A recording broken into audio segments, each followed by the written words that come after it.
Hello everyone, Samsung March মাসের 8 তারিখে অর্থাৎ একদিন পরে ইন্ডিয়াতে লঞ্চ করতে যাচ্ছে স্যামসাং এফ সিরিজের brand new smartphone Samsung Galaxy F23, যা স্যামসাংয়ের অফিসিয়াল ওয়েবসাইটে অ্যানাউন্স করা হয়েছে এবং ফুল স্পেসিফিকেশন লিক হয়েছে। সো আজকে আমরা কথা বলবো স্যামসাং F23-র ফুল ডিটেলস, কী প্রাইস পয়েন্টে লঞ্চ হতে পারে এবং ভালো মন্দ সকল দিক নিয়ে। তো বন্ধুরা, স্মার্টফোনের সকল আপডেট জানতে আমাদের চ্যানেলটিকে সাবস্ক্রাইব করে আমাদের পাশেই থাকুন। প্রথমে আমরা কথা বলবো বিল্ড কোয়ালিটি ও ডিজাইন নিয়ে। এর ডিজাইন যেমনটা দেখতে পাচ্ছেন ঠিক এমনই হবে এবং স্যামসাংয়ের অন্যান্য ফোনের মতো এখানে থাকবে পলিকার্বনেট প্লাস্টিক বডি। পিছনের দিকে থাকবে ট্রিপল ক্যামেরা সেটআপ, ডান দিকে ভলিউম আপ ডাউন ও পাওয়ার বাটন, বাম দিকে সিম কার্ড স্লট, উপরে সেকেন্ডারি নয়েজ ক্যান্সেলেশন এবং নিচে থাকবে 3.5mm headphone jack, microphone, USB type C port ও স্পিকার গ্রিল। এবার আসি ডিসপ্লে নিয়ে।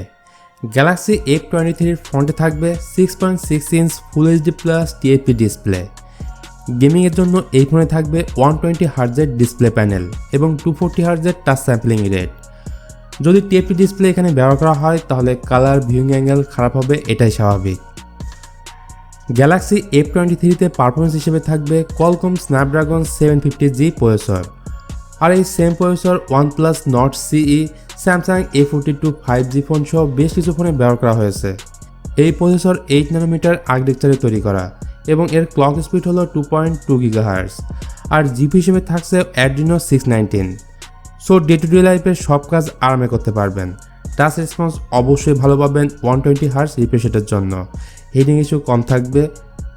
এই ফোনে থাকবে LPDDR4X র্যাম, কিন্তু এই ফোনে eMMC 5.1 স্টোরেজ পাবেন। That will be big drawback এই ফোনের। এখানে ডেফিনেটলি UFS 2.1 দেওয়া উচিত ছিল।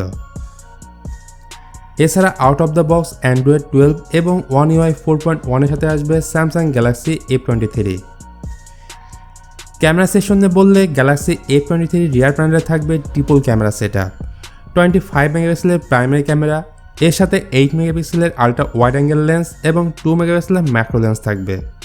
4K ভিডিও রেকর্ডিংয়ের অপশন থাকবে 30 FPS-এ, আর ফ্রন্টে থাকতে পারে 8 মেগাপিক্সেলের সেলফি ক্যামেরা। এর পাশাপাশি ব্যাটারি ক্যাপাসিটি থাকবে 5000 mAh এবং 25 ওয়াটের ফাস্ট চার্জিং সাপোর্ট থাকবে। আর মোস্ট প্রবাবলি এই ফোন আসবে দুটি ভেরিয়েন্টে, 4+128GB এবং 6+128GB।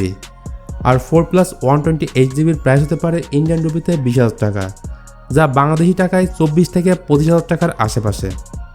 তো বন্ধুরা, ভিডিওটি কেমন লেগেছে আপনাদের অবশ্যই কমেন্ট করে জানাবেন, আর ভিডিওটি ভালো লেগে থাকলে অবশ্যই লাইক করবেন। আজকের মতো এখানেই বিদায় নিচ্ছি, দেখা হবে নেক্সট কোনো ভিডিওতে। সবাই ভালো থাকবেন।